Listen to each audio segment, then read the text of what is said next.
Hello student, I am Satish Mehta. I hope you all will be fine. First of all, I welcome to all of you the Grand Educational Channel. चलिए सबसे पहले आज हम लोग अपने online class में class 10 का 4th chapter from the diary of Anne Frank पढ़ेंगे, जिसका राइटर है एन फ्रैंक। सबसे पहले इनके जन्म के बारे में जानेंगे कि इनका जन्म कब हुआ और इनका मृत्यु कब हुआ। तो देखिए, इनका जन्म हुआ था 12 जून 1929 तथा इनका डेथ हुआ था मार्च 1942 को। ये अपना डायरी को जो लिख रहे थे वो एम्बेसडर में फंसे हुए थे, तब ये डायरी को लिखे थे। अब एम्बेसडर में जब फंसे हुए थे वहां क्यों गए थे, इनके बारे में अब हम लोग आगे जानेंगे। फ्रैंक थे वो जर्मन के रहने वाले थे, यानी कि एन फ्रैंक जो राइटर इसका है वो जर्मन के रहने वाली है, जो कि वहां पे जर्मन में ये हिटलर नाजी का राज चल रहा था। जो एन फ्रैंक है ये यहूदी लड़की है, यानी कि इनका जो कास्ट अपना है यह यहूदी है। और यहाँ पर जो जर्मन है, जर्मन में यहाँ हिटलर नाजी का राज चल रहा था, जो कि यहूदियों को पूरी तरह से उन पर अपना राज करना चाहते थे, जिसके कारण जो ये एन फ्रैंक है अपने पूरे फैमिली के साथ फ्रैंकफर्ट में चले गए थे। परंतु जो हिटलर नाजी है वो पूरी तरह से नीदरलैंड पर कब्जा करके वो फिर से वहीं पे जा रहे थे जहां पर एन फ्रैंक फंसे हुए थे। तब वहां पर जब गए तो ये एन फ्रैंक अपने पूरे फैमिली और अपने 4 यानी कि 4 दोस्तों के साथ अपने पिताजी ऑटो फ्रेंड के साथ ऑटो फ्रेंड के रूम में, यानी कि उनका जहां ऑफिस था वहीं पे छिपे हुए थे। परंतु उनके पूरे ग्रुप को पकड़वा लिया गया। जब पूरे ग्रुप को पकड़वा लिया गया तब वहां पे जो एन फ्रैंक है सबको ले गया गया। ग्रुप के द्वारा जब पकड़वा लिया गया तो एन फ्रैंक को टाइफाइड के कारण वहीं पे मृत्यु हो गया, और उसके जो पिताजी थे केवल ऑटो फ्रेंड वही जो अकेले बच गए थे। जब फिर वो 2 साल वहां छिपे छिपे अपने ऑफिस में जब वापस जाते हैं तो देखते हैं कि एन फ्रैंक और उसके पूरे फैमिली नहीं थे, केवल एन फ्रैंक का डायरी बचा हुआ था। उसी डायरी को जो उनके पिताजी थे from the diary of young girl के नाम से प्रकाशित किए, जो यह डायरी एन फ्रैंक को 13वें जन्मदिन पर दिया गया था। जो एन फ्रैंक है वो अपने डायरी को डच भाषा में लिखी थी। उस डच भाषा को पूरे हर एक भाषा में अनुवाद किया गया। अब इसके आगे हम लोग आगे देखेंगे कि पूरे इस डायरी में जो एन फ्रैंक है वो क्या मेंशन की थी। चलिए स्टूडेंट, आज हम लोग सबसे पहले from the diary of Anne Frank के इंट्रोडक्शन जानते हैं कि इसमें आखिर क्या हुआ है। तो देखिए, आप लोग को दिख रहा है कि this extract is taken from the personal diary of Anne Frank. जो ये आपका from the diary of N Frank है वो एन फ्रैंक का पर्सनल डायरी था, जो कि किसी को नहीं देती थी। वो पर्सनल डायरी एन फ्रैंक का है, जो कि एक 13 इयर्स ओल्ड जेविश गर्ल है। हम पहले आप लोग को बता चुके हैं कि यह एक जेविश गर्ल है, जर्मन के रहने वाली एक जेविश गर्ल है। तो यही जो कहानी हम लोग जो पढ़ेंगे वह इसका एक पर्सनल डायरी है, जिसके बारे में पढ़ेंगे, जो कि 13 साल की एक जेविश गर्ल है। अगला पॉइंट आपको दिख रहा है, in witness the heroes Hitler Nazi rule at the time of world war second. जो यह कहानी आपको दिख रहा है यह हिटलर नाजी के समय का है, जो कि वर्ल्ड वार सेकेंड में आपका शुरू हुआ था।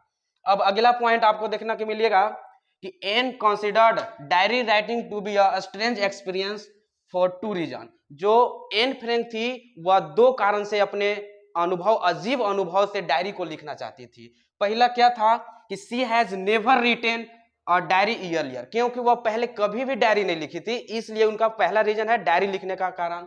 और सेकेंड है कि सी थॉट, वह सोचती थी कि nobody would be interest in the thought and feeling of teenager. यानी कि वह सोचती थी कि कोई भी व्यक्ति उसके जो युवावस्था की जो लड़की है 13 इयर्स यानी कि जो 13 साल की लड़की है उसके बात पर कोई विश्वास नहीं करेगा, इसलिए वह 2 कारण से क्या लिखती है, तो अपने डायरी को लिखती है। फर्स्ट आप लोग समझ गए कि पहले कभी भी डायरी नहीं लिखी थी इसलिए, और सेकेंड है कि 13 साल की जो लड़की, टीनेजर अवस्था की जो लड़की है उसके बात पर कोई विश्वास नहीं करेगा, इसलिए वह डायरी को लिखती है। जो एन फ्रैंक थी वो अपने 2 रीजन से जब डायरी को लिखने के लिए शुरू करती है, यानी कि however she decided to write a diary, यानी कि वह अब निर्णय लेती है अपने डायरी को लिखने के लिए। अगला पॉइंट आप लोग को देखने के लिए मिलेगा कि शी नीड्स, उसे जरूरत है somebody to share her feeling with, यानी कि उसको जरूरत है अपने फीलिंग को, अपने अनुभव को किसी के साथ बांटने के लिए। अब हम लोग अगला पॉइंट देखेंगे।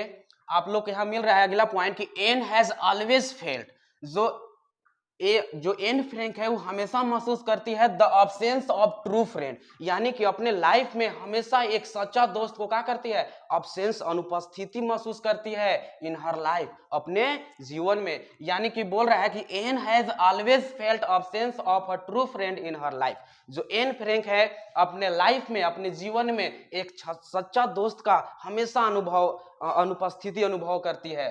उसके बाद आपका अगला पॉइंट है कि she considered her diary to be her true friend and name it Kitty, वह अपने डायरी को अपना सच्चा दोस्त बनाती है और उसका नाम कीटी रखती है, यानी कि उसका डायरी का नाम क्या है, कीटी है।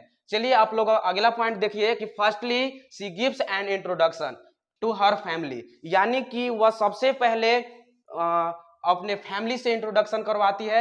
यानी कि अपने फैमिली से इंट्रोडक्शन करवाने का मतलब डायरी को इंट्रोडक्शन नहीं करवा रही है, यानी कि सबसे पहले अपने डायरी में अपने फैमिली के बारे में मेंशन करती है। इस हर मदर यानी कि अपने माँ के बारे में, जिसका नाम है एडिथ फ्रैंक। यानी कि आप लोग यहाँ से अब आपका एमसीक्यू में आ सकता है कि एन फ्रैंक के मदर का क्या नाम है, तो आप लोग देख सकते हैं यहाँ पे कि उसके मदर्स, यानी कि हर मदर्स एडिथ फ्रैंक जो कि 25 year old and her father auto Frank जो कि 36 ईयर ओल्ड। ये आपका जो ईयर दिया हुआ है जब एडिथ फ्रैंक और ऑटो फ्रैंक, यानी कि ये एन फ्रैंक के मदर्स और फादर्स का जब शादी हुआ था तब का डेट है, यानी कि जब इन लोगों दोनों का शादी हुआ था तो एडिथ फ्रैंक यानी कि एन फ्रैंक के जो मदर्स है वो 25 ईयर्स के थी एंड उसके जो पिताजी थे वो 36 ईयर के ओल्ड थे। और उसके जो एक सिस्टर भी थी, बहन भी थी, जिसकी नाम है मार्गोट जो कि 16 ईयर ओल्ड यानी कि 16 साल की है, जिसका जन्म 1926 यानी कि 1926 में हुआ है। एंड ग्रैंड मदर, ये यानी कि अपने फादर से, अपने मदर से, अपने सिस्टर से एंड अपने ग्रैंड मदर से पूरे अपने डायरी को इंट्रोडक्शन कराती है, यानी कि अपने डायरी में मेंशन करती है। अब हम लोग यानी कि एन फ्रैंक अपने डायरी में अपने पूरे फैमिली का इंट्रोडक्शन करवा दी। अब आगे देखते हैं अगला जो पॉइंट है, Anne was born in Frankfurt Germany. जो एन फ्रैंक का जो जन्म हुआ था जर्मनी के फ्रैंकफर्ट जगह पर इन 12 जून 1929, यानी कि एन फ्रैंक का जन्म जर्मनी के फ्रैंकफर्ट में हुआ था 12 जून 1929 को हुआ था। अगला पॉइंट देखेंगे कि she lived there until the age of 4, यानी कि वह जर्मन में केवल 4 साल तक रही, जब तक वह 4 साल की थी तब तक रही। उसके बाद देखेंगे अगला पॉइंट कि इन 1933 यानी कि 1933 में हर पेरेंट्स मूव टू हॉलैंड, यानी कि जब वह 4 साल के थी तो 1933 में उसके जो माता पिता थे वो कहां चले गए, तो हॉलैंड चले गए। उसके बाद अगला पॉइंट देखिएगा कि both the girl were sent to live with their grandmother for some time, यानी कि जब उसके माता पिता हॉलैंड चले गए तब दोनों लड़कियों को, यानी कि एक थी एन फ्रैंक और उसकी एक बहन कौन थी, मार्गोट, यानी कि दोनों बहन को कहां भेज दिया गया, अपने ग्रैंड मदर के यहाँ कुछ समय के लिए भेज दिया गया। अब अगला पॉइंट देखेगा आफ्टर हर फैमिली, यानी कि उसके फैमिली के बाद, यानी कि उसके फैमिली को जाने के बाद she gives an interesting description of her school life, यानी कि उसको मिलने लगा, इंटरेस्टिंग मिलने लगा description on her school life, यानी कि स्कूल लाइफ में उसको अच्छा लगने लगा, अब उसको स्कूल जाने के लिए मन करने लगा। She was admitted to the Montessori nursery school, उसके बाद वह मोंटेसरी नर्सरी स्कूल में अपना एडमिशन करवा ली, यानी कि अब जो एन फ्रैंक है मोंटेसरी नर्सरी स्कूल में क्या करवा ली, अपना एडमिशन करवा ली। अब अगला पॉइंट हम लोग देखते हैं कि Anne makes a special mention of Mrs Kuperus, यानी कि जो एन फ्रैंक है अपने डायरी में स्पेशल जिक्र की है किसके बारे में, तो मिसेज क्यूपरस के बारे में। हर टीचर इन 6th फॉर्म, यानी कि जो ये मिसेज क्यूपरस थे उसको 6ठे क्लास से पढ़ाते थे, यानी कि her teacher in the 6th form, यानी कि उसको 6ठे क्लास में पढ़ा रहे थे। The headmistress of the school, जो मिसेज क्यूपरस थे वो उस स्कूल के क्या थे, तो हेडमिस्ट्रेस थे, यानी कि संचालिका थे, जो कि स्पेशल अपने डायरी में मिसेज क्यूपरस के बारे में जिक्र की है, जो कि उस पूरे स्कूल के क्या थे, तो मिस्ट्रेस थे, यानी कि संचालिका थे। उसके बाद अगला पॉइंट देखेगा कि both they were very fond of each other. आपको यहाँ जो फॉन्ड दिख रहा है, फॉन्ड का मतलब होता है प्रिय, यानी कि बोथ यानी कि दोनों, they were very fond of each other, वो जो दोनों थे, कौन कौन दोनों, तो मिसेज कीपरस और एन फ्रैंक, जो दोनों थे एक दूसरे के बहुत ज्यादा क्या थे, प्रिय थे। अब अगला पॉइंट देखिएगा कि Anne then writes about her grandmother. जो एन है अपने डायरी में किसके बारे में लिख रही है, तो अपने ग्रैंड मदर के बारे में लिख रही है, हु फेल सिक, जो कि उसके जो दादी माँ है वो कैसा महसूस कर रहे हैं, तो सिक महसूस कर रहे हैं, बीमारी महसूस कर रहे हैं। कब, तो 1942 में, एंड डाई इन 1942 जनवरी, और उसके जो ग्रैंड मदर है वो 1942 जनवरी में कहा हो गए, डेथ हो गए। उसके बाद आगे देखिएगा अगला पॉइंट है कि she was very close to her, यानी कि वे जो दोनों थे एक दूसरे के बहुत ज्यादा क्या थे, क्लोज थे। कौन कौन, तो उसके दादी माँ यानी कि ग्रैंड मदर और एन फ्रैंक। चलिए, यानी कि अपने जो एन फ्रैंक थी दादी माँ के बहुत ज्यादा क्या थी, क्लोज थी। अब उसके जो दादी माँ है जनवरी 1942 में कहा चुकी है, गुजर चुकी है। अब हम लोग अगला पॉइंट देखेंगे कि she then writes about classroom experience. अब अपने दादी माँ के गुजरने के बाद अपने डायरी में किसके बारे में जिक्र करती है, मेंशन करती है, तो अपने क्लासरूम के बारे में, यानी कि सी राइट, वो लिखती है अबाउट क्लासरूम एक्सपीरियंस, अपने क्लासरूम के एक्सपीरियंस के बारे में, कि हम लोग कैसे क्या क्लास में करते थे, क्या करते थे, उसके बारे में लिखती है। तो देखिए अगला पॉइंट है कि द इंटायर क्लास, इंटायर मतलब आपका हुआ संपूर्ण, यानी कि पूरा क्लास, यानी कि the entire class was nervous. Nervous का मतलब क्या हुआ था, पूरी तरह से नर्वस हुआ था, बकाया हुआ था, बिकॉज, क्योंकि the teacher they are going to declare the result, क्योंकि जो टीचर थे वो जा रहे थे, कहां जा रहे थे, डिक्लेयर करने जा रहे थे, यानी कि घोषित करने जा रहे थे, क्या चीज, रिजल्ट। यानी कि जो टीचर थे वो रिजल्ट को घोषित करने जा रहे थे, जिसके कारण पूरा क्लास क्या था, नर्वस था, डरा हुआ था। या अब आगे वाला पॉइंट देखिएगा, अकॉर्डिंग टू एन, यानी कि एन के अनुसार देयर वेर मेनी डम स्टूडेंट, यानी कि एन के अनुसार जो बहुत सारे जो स्टूडेंट थे who should not be promoted the next grade, यानी कि एन के अनुसार जो अधिक से अधिक जो स्टूडेंट थे वो अगले ग्रेड में, यानी कि अगले क्लास में प्रमोट नहीं हो पाए। अब अगला देखेगा, बट, लेकिन teacher were the most unpredictable, यानी कि लेकिन जो टीचर थे वो अत्यधिक क्या थे, अनप्रिडिक्टेबल थे। क्रिएचर ऑन द अर्थ, यानी कि इस पूरे भूमि पर वो सबसे अनप्रिडिक्टेबल थे, अद्भुत थे। अगला पॉइंट देखिएगा, Anne was not worried about her result, जो एन थी उस रिजल्ट को लेकर के थोड़ा सा भी का वरीड नहीं थी, चिंतित नहीं थी। चिंतित क्यों नहीं थी, अगला देखिए, अगला पॉइंट में देखेंगे कि she was only bit doubtful about mathematics, क्योंकि केवल उसको जो डाउट रहता था केवल मैथमेटिक्स में। बीट यानी है देखिए, बाइट आपका जो लिखा हुआ इसका मतलब होता है टुकड़ा, यानी कि एक टुकड़ा, पूरे जितना हम लोग पढ़ते हैं उसमें से एक मैथ हम लोग का क्या है, टुकड़ा है। तो केवल पूरे सब सब्जेक्ट यानी कि ऑल सब्जेक्ट में से जो एन फ्रैंक को जो प्रॉब्लम होती थी केवल काम में होती थी, मैथ में होती थी, और उस दिन आप लोग का मैथ का जो रिजल्ट है उस दिन घोषित नहीं किया जा रहा था, तो इसको जो थोड़ा सा भी ऑरिड यानी कि चिंतित नहीं थी। अब अगला पॉइंट देखेगा कि हर मैथमेटिक्स टीचर मिस्टर कीसिंग, यानी कि उसके जो मैथ के टीचर हैं जिनका नाम क्या है, मिस्टर कीसिंग है।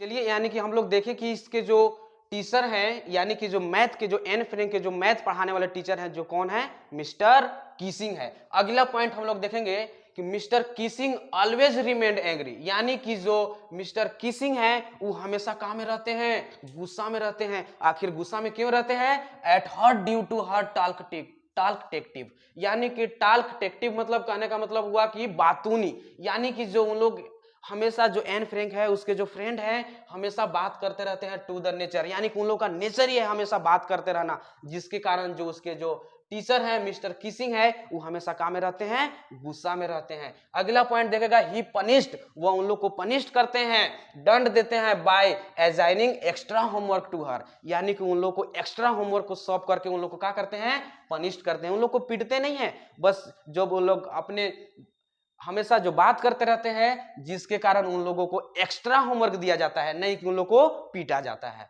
अब अगला पॉइंट देखेगा कि Anne was asked to write an essay on chatterbox, यानी कि जो मिस्टर कीसिंग है एन को लिखने के लिए देते हैं एसे एक निबंध लिखने के लिए देते हैं, क्या चीज पर, चैटर बॉक्स पर। अगला पॉइंट देखेगा कि talking is nature to all the student. हम पहले ही बता दिए हैं कि सभी के सभी स्टूडेंट क्या करते थे, बात करते थे, जिसके कारण उनके जो टीचर थे मिस्टर किसिंग थे, उन लोग को पनिश्ड के रूप में क्या देते थे, तो एक्स्ट्रा होमवर्क देते थे। यानी कि अगला पॉइंट आपका वही कर रहा है कि talking is nature to all the student, यानी कि बात करना सभी स्टूडेंट का क्या था, नेचर था। वो लोग हमेशा क्या करते थे, बात करते थे, ऐसे कि हम लोग को भगवान से दे दिया गया है बात करने के लिए, हमेशा के लिए उस तरह से बात करते थे। अगला पॉइंट देखिएगा कि हर मदर इज हैबिचुअल टार्कर, यानी कि जो एन फ्रैंक की जो मदर है, यानी कि जो माँ है, हैबिचुअल टार्कर है, एक मामूली सा बात करने वाली है, यानी कि वो भी उसी तरह के एन फ्रैंक की जैसा थी, यानी कि हमेशा बात करते रहती थी। सी हैज इनहेरिटेड, इनहेरिटेड मतलब होता है विरासत, यानी कि हम लोग को परंपरा, यानी कि हम लोग के जो परंपरा के द्वारा दिया गया है, inherited this trait from her mother, यानी कि जो ये उसके जो ये बात करने की जो नेचर है उन लोग के परंपरा से आते रहा है, यानी कि उसके माँ से उसके बेटी के पास, उसके पास, उसके पास, इस तरह से उन लोग का जो ये है नेचर है। उसके बाद अगला पॉइंट देखिएगा कि मिस्टर किसिंग वाज एमिस्ड, यानी कि जो मिस्टर किसिंग है वो कहाँ हो गए थे, खुश हो गए थे, एमिस्ड हो गए थे। ही लाइक द एसे, जो उसको यानी कि एन फ्रैंक के जो चैटर बॉक्स पर जो लेटर लिखने के लिए मिला था उसको लेकर के वह खुश हो गए थे। ही लाइक द एसे, वह उस एसे को क्या करते हैं, लाइक करते हैं। बट लेकिन Anne did not stop talking in her class, फिर भी जो एन है अपने क्लास में बात करना बंद नहीं की, फिर भी बात करते रह गए। सो इसलिए ही गेव अनदर असाइनमेंट, इसलिए जो मिस्टर किसिंग है उसको अनदर असाइनमेंट लिखने के लिए देते हैं। अगला बार जो असाइनमेंट देते हैं एन इनकरेजेबल चैटर बॉक्स, यानी कि एन इनकरेजेबल चैटर बॉक्स पर उसको लिखने के लिए देते हैं। अगला आपका पॉइंट है कि Anne still did not stop, अब उसको पहला बार चैटर बॉक्स पर लिखने के लिए मिला, उसके बाद भी वह शांत नहीं रहने लगी। उसके बाद उसको एन इनकरेजेबल चैटर बॉक्स पर लिखने के लिए राइटर मिला, फिर भी Anne still did not stop, फिर भी जो एन है वह स्टॉप नहीं हुई, यानी कि अपने क्लास में बात करते रहती थी। चलिए अब हम लोग अगला पॉइंट देखते हैं। अब लोग देख लिए कि यानी कि जो एन फ्रैंक है उसको मिस्टर किसिंग के द्वारा, यानी कि उसके जो मैथ के टीचर जो मिस्टर किसिंग हैं उनके द्वारा उनको 2 असाइनमेंट लिखने के लिए मिल चुका है, फिर भी वह शांत नहीं रहती, क्लास में बात करते रहती है। उसके आगे देखिए क्या होता है। अगला पॉइंट है कि Mister Keesing lost patience the told her to write an essay, यानी कि जो मिस्टर किसिंग है अपने पैशंस को, अपने धैर्य को क्या कर देते हैं, खो देते हैं, यानी कि उन लोग को कितना भी होमवर्क दे रहे हैं वो, लेकिन उन लोग शांत नहीं रह रही है, जिसके कारण अपने पैशंस को क्या कर देते हैं, खो देते हैं। And told her to write an essay title quack quack quack, और वह फिर से लिखने के लिए उन लोग को बोलते हैं, एक टाइटल देते हैं क्विक क्विक क्विक, और उसी पर उन लोग को फिर से एक एसे लिखने के लिए देते हैं। उसके बाद अगला पॉइंट देखेगा कि हर फ्रेंड साने, यानी कि एन फ्रैंक का एक दोस्त जिसका नाम क्या था, Sanne, who was very good a writer poetry, जो कि एक अच्छा सा पोएट्री लिखने वाली राइटिंग थी, लिख रही थी, offered to help her in writing the essay in verse, और वो उसको ऑफर देती है, किसको, एन फ्रैंक को, जो साने उसकी जो दोस्त है उसको ऑफर करती है मदद करने के लिए her in writing the essay in verse, यानी कि एक कविता के माध्यम से उसको उस का टाइटल को जो मिस्टर किसिंग जो दिए हैं उनको क्विक क्विक क्विक पर, उसको एक कविता के माध्यम से एक टाइटल बनाने के लिए एन फ्रैंक को क्या करने के लिए बोलती है, मदद करने के लिए ऑफर देती है। चलिए अगला पॉइंट देखते हैं कि दिस ओवर जो है an as she wanted to play the joke on the teacher himself, यानी कि यह जो इंजॉय है, जब उन लोग जो ये कविता लिखते हैं, जो ये अधिक इंजॉय की बात है, सी वांटेड टू प्ले में लोग एक बनाते हैं कविता को, the joke on the teacher अपने हिमसेल्फ, यानी कि अपने टीचर पर ही बनाते हैं, who was trying to punish her by making her write on a ridiculous topic, यानी कि जो उसके जो टीचर जो मिस्टर किसिंग है, रिडिकुलस टॉपिक्स यानी कि बेहुदा जैसा एक टॉपिक दे करके उन लोग को जो फंसाने का जो उपाय लगाए थे, यानी कि एन फ्रैंक और जो साने, उन दोनों दोस्त मिल करके अपने टीचर को ही पागल बनाना, एक जोक बनाना, अपने टीचर को मजाक उड़ाना चाह रहे थे, और एक ऐसे तैयार करते हैं दोनों।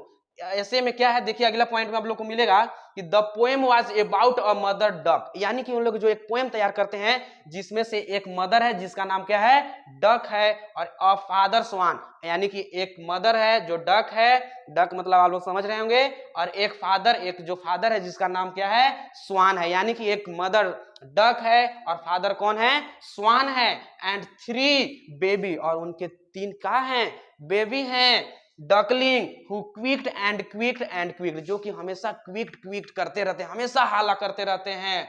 दिस एग्रीड, इस गुस्सा के कारण द फादर स्वान, जो उसके पिता स्वान थे, who beat them to death because they quack too much, जो ये हमेशा जो उसके जो थ्री क्विकली थे, थ्री जो बेबी थे, हमेशा क्विक क्विक करते रहते थे, जिसके कारण उसके जो पिताजी थे स्वान हु बीट देम, उन लोग को क्या कर दिए, टुकड़ा टुकड़ा करके क्या कर दिए, मार दिए। बिकॉज, क्योंकि दे क्विक टू मच, क्योंकि वे बहुत ज्यादा क्या करते थे, क्विक करते थे, हाला करते थे। यानी कि यह कहानी के माध्यम से वो समझाना चाहते हैं, एन फ्रैंक है ना, अपने टीचर को ही समझाना चाह रही है कि क्या हम लोग हाला करते रहते तो हम लोग को होमवर्क देते देते क्या मार डालिएगा?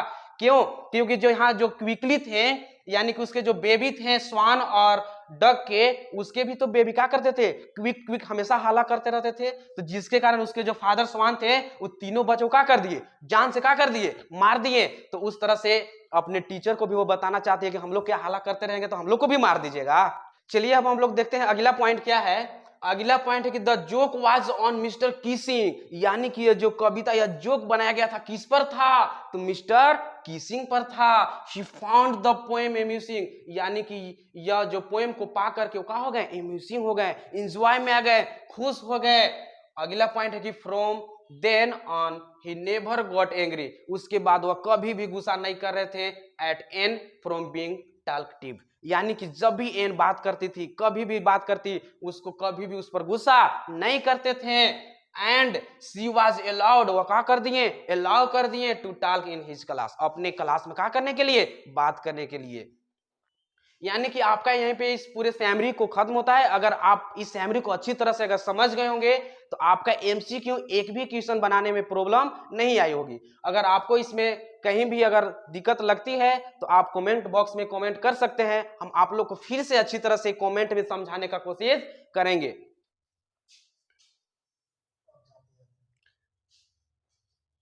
अब हम लोग from the diary of Anne Frank पढ़ चुके हैं।